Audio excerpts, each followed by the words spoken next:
Hai teman, kembali lagi bersama saya yang akan membacakan novel yang berjudul Terpaksa Menikahi Pak Ustadz. Saya ucapkan selamat datang kepada teman-teman yang baru bergabung, dan saya ucapkan terima kasih kepada teman-teman yang sudah ikut mensubscribe channel ini. Semoga Tuhan Allah Subhanahu wa Ta'ala melancarkan rezeki teman-teman. Amin, amin ya robbal alamin. Baiklah, langsung saja kita mulai. Bab 64. Dek, bangun, main sama Umi yuk. Alika mencolek pipi kedua anaknya bergantian. Ia gemas melihat anaknya sendiri, apalagi saat mereka bangun. Mata yang bulat dan bening itu terlihat sangat cantik. Beginilah saat anak remaja memiliki anak. Gatal melihat anaknya tidur, karena rasanya ingin terus mengajak untuk bermain. Tapi setidaknya kini Alika bisa menuruti nasihat ibu dan mertuanya untuk menjaga makanan dan istirahat agar kondisi tubuhnya segera pulih dan ASInya lancar. Lika, anaknya kok diganggu sih? Tegur Bu Rita yang masuk ke dalam kamar, karena tadi ia tidak melihat Alika di ruang tengah. Bangunin mereka, Bu, mau ajak main, hehehe. Jelasnya, dasar. Begini emang kalau bocil jagain bocil, celetuk Aluna yang ada di belakang sang ibu. Bocil bukan sembarang bocil tahu. Nih, buktinya udah ada 2 hasil produksi, balas Alika sewot. Udah kalian ini, ayo keluar, biarin mereka tidur. Nanti juga bangun sendiri kok, larai Bu Rita, lalu menarik kedua anaknya keluar dari kamar. Jam sudah menunjukkan pukul 4 sore. Syafiq masih belum pulang, dan Bu Nining pamit karena ada urusan yang tidak bisa diwakilkan. Karena ada Aluna, tentu Bu Rita tidak akan terlalu kerepotan. Bu Rita bahkan meminta Aluna untuk menyiangi daun katu selagi Bu Rita membersihkan diri. Alika yang melihat kakaknya sedang memegang daun katu langsung mendesah berat. Aduh, kok itu lagi sih, keluhnya.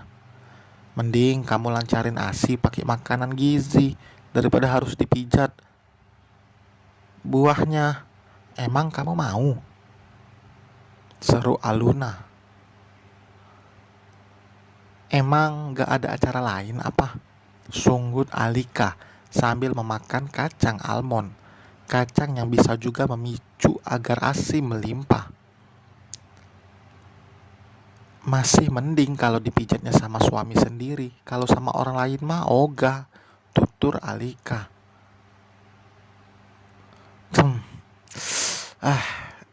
Alika meringis saat Aluna memukul kepalanya dengan baskom yang akan dipakai untuk wadah sayur. Jaga ucapan kamu itu, kakak ini masih polos.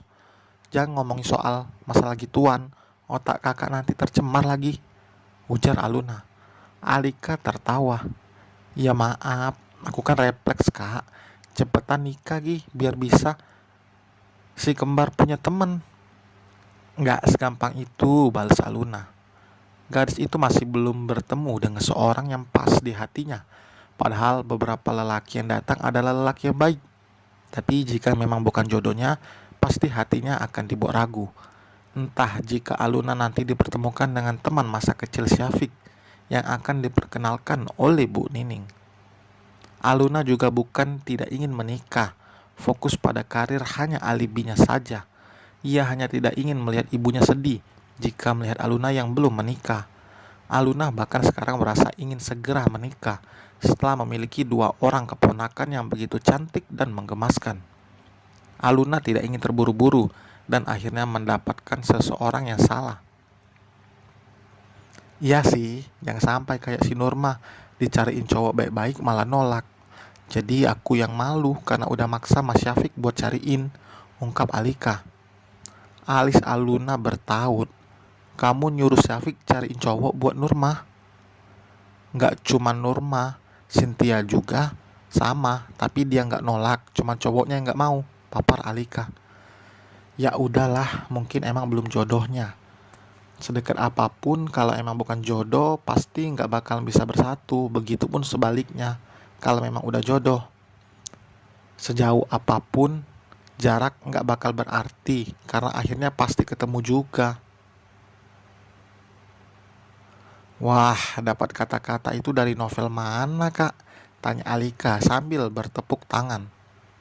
Sembarangan dari novel. Dari tok-tok dong. Kakak kan tok-toker, balas Aluna.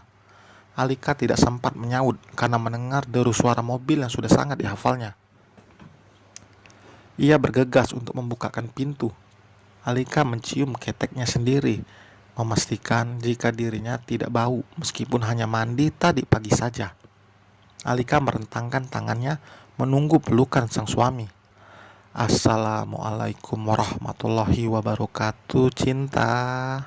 Syafiq mengucapkan salam, lalu memeluk sang istri dan menciumnya mesra.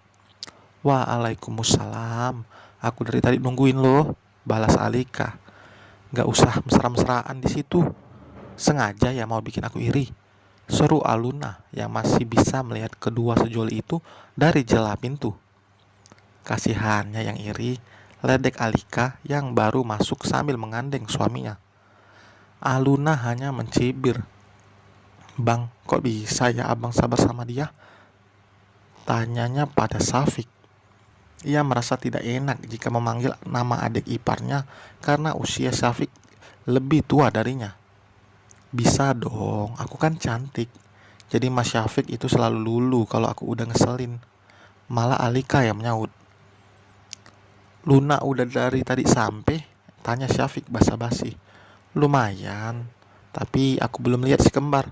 Mereka masih tidur, jawab Aluna.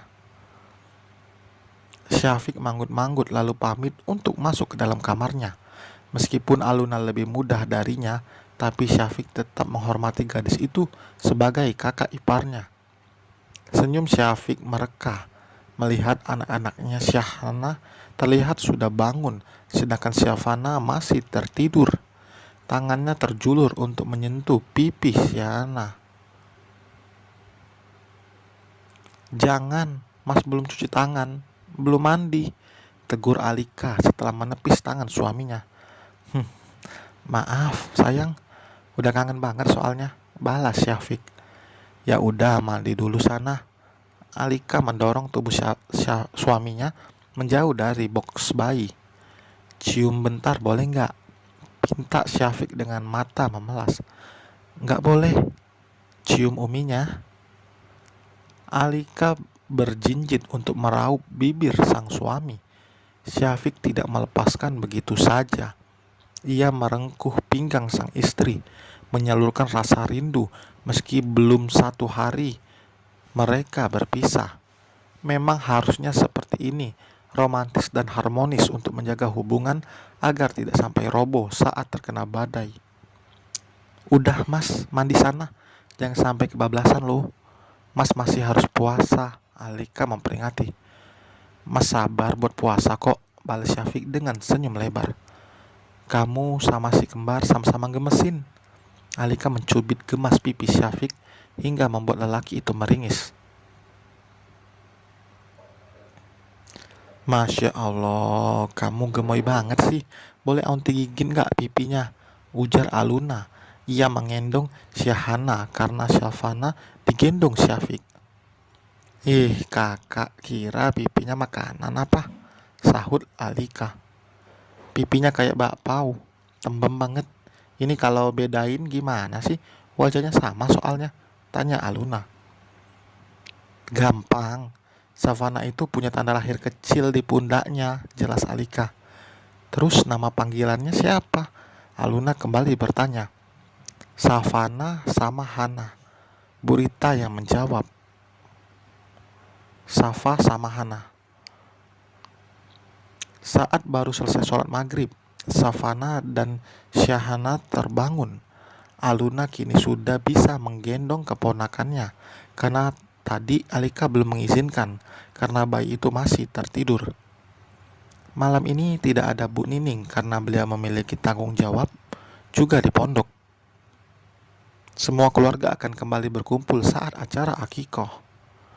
Alika juga berharap keluarga besarnya juga akan datang. Alika sudah memberitahu Cynthia dan Nurma. Mereka juga akan datang saat acara akikah nanti. Alika sudah tidak sabar untuk itu. Ia bahkan belum sempat lagi menghubungi kedua temannya. Ia hanya satu kali menghubungi dan mengundang mereka untuk datang nanti. Kalau ada lagi kembar cowok pasti seru, celetuk Aluna. Ih, kakak enak ngomong, ngeluarnya itu loh, bikinnya sih enak. Saud Alika di ujung kalimatnya ia berbisik pada sang suami. Syafiq hanya melirik sebagai teguran. Alika malah tertawa. Amin, ibu juga pengen dapat cucu kembar lagi. Timpal Bu Rita membuat Alika langsung protes. Bersambung untuk cerita kali ini, jangan lupa teman-teman mohon bantuannya untuk subscribe. Jangan lupa beri like dan komen juga. Terima kasih, bye.